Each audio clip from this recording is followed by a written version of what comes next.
Welcome back to Sunday Night in America. Jimmy Gomez, Matt Gaetz, Eric Swalwell, Chuck Edwards, Tony Gonzalez, Corey Mills, Ruben Gallego, current or former members of Congress accused of sexual impropriety. Some of the allegations are criminal. Others are violations of House rules. None is befitting someone in elected office. There is a House Ethics Committee, but it literally takes forever to act. Perhaps it needs more staff, perhaps it needs more power, more resolve.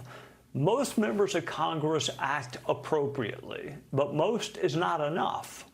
Clear rules, robust enforcement, that's what's needed. Young people go to D.C. to serve their country, not be pursued by lecherous old men. Kat Cammack serves in the House and is trying to do something about this persistent problem. Welcome, Congresswoman, thank you for joining us. Tell us with as much particularity as you can what you're working on.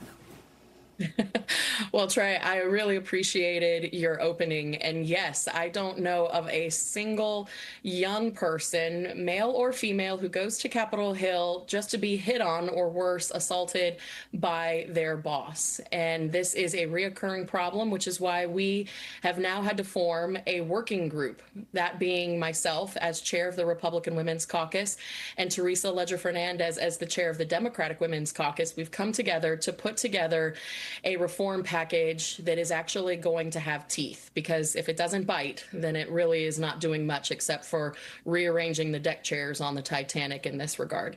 So what we are looking to do is a full-blown review, building on the work of 2017, 2018, of which I know you're very well versed at and were a part of since you served on the House Ethics Committee.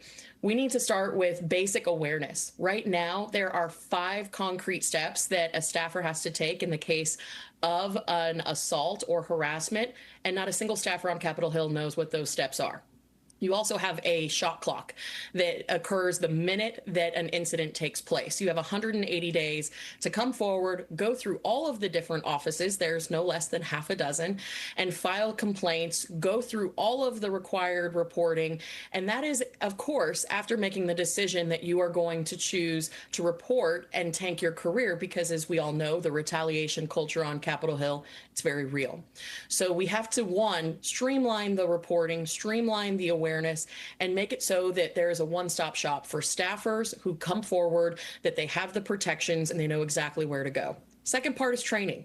It wasn't until 2017 that members of Congress actually had to undergo training. That is insane. So we are now taking the training that is a 1-hour online annual training and putting it in person and making it victim-centered. A 65-year-old man should understand the position he's putting a 22-year-old young woman in when he approaches her for late-night drinks or is sending her selfies. The other part of this is the accountability.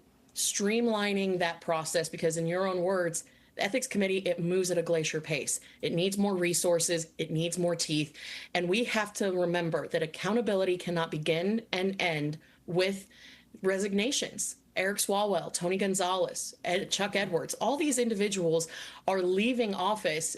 But as you pointed out, many of this activity, it's criminal.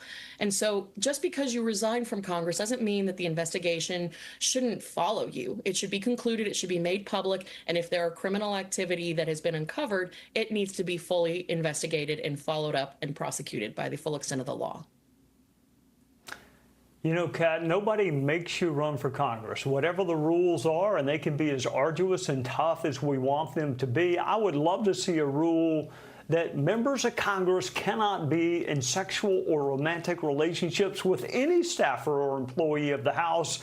God knows not their own staff, but any, because it's a disparate power structure. And before I let you go, if there's anybody out there watching that is in a victim status right now, who should they talk to? Where should they go? Well, I'll start with the second part. If you are a staffer on Capitol Hill, you need to contact the Workplace Rights Office, and that is your starting point.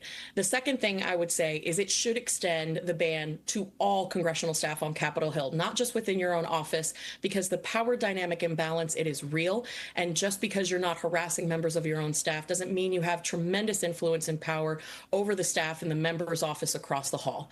So we need to extend that ban and make sure that people are there to advance the needs and wishes of their constituents, not the wishes of their love life. Well, thank you for taking the lead on this. It is really tragic that somebody has to take the lead on this, but thank you for doing it. Look forward to having you back on. You take care. Appreciate you. Be sure to like and subscribe for all the Fox News latest on YouTube and catch full shows streaming now on Fox One.